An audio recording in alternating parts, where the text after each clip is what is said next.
ڕاگەیاندنی دەبیرخانەی کۆمیتەی ناوەندی کۆمەڵە سەبارەت بە دەست بەسەرکراوەکانی شاری بانە. بەپێی هەواڵە کە لە ڕاگەیەنەرەکانی سەر بە کۆماری ئیسلامیدا بڵاو بووەتەوە، ڕۆژی چوارشەممە 7 مانگی گوڵان ژمارەیەک لە هەڵسوڕاوانی مەدەنی شاری بانا دەست بەسەر کراون.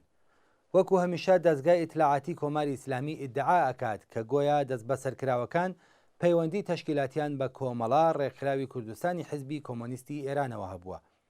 ئێمە ئەو ئیدعایە ڕەت دەکەینەوە.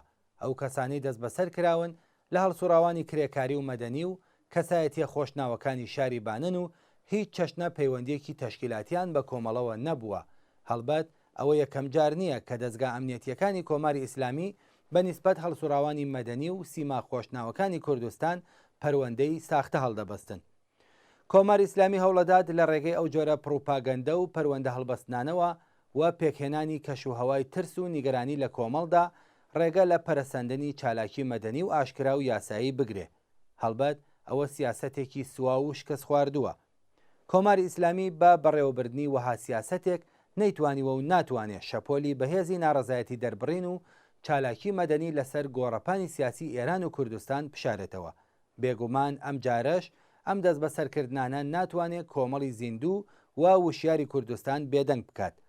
کۆمەڵانی خەڵکی کوردستان بەم سیاسەتە لە شوێنگرتنی داخوازی ڕەوا و مافخوازانەی خۆیان تا گەیشتن بە سەرکەوتن سارد نابنەوە.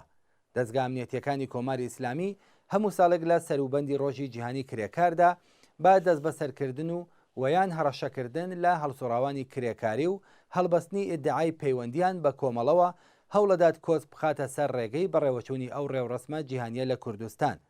دەست بەسەرکردنی کەسایەتیەکانی شاری بانەش هەر درێژەی ئەو سیاسەتەیە. ئێمە زیندانیکردن و پەروەندە هەڵبەستن بۆ هەڵسوڕاوانی کرێکاری و مەدەنی بە توندی مەحکومەکەین و خوازیاری ئازادکردنی فەوری و بێشەرت و مەرجی ئەوانین. دەبیرخانەی کۆمیتەی ناوەندی کۆمەڵە 8 مانگی گوڵانی ساڵی 1401 هەتاوی.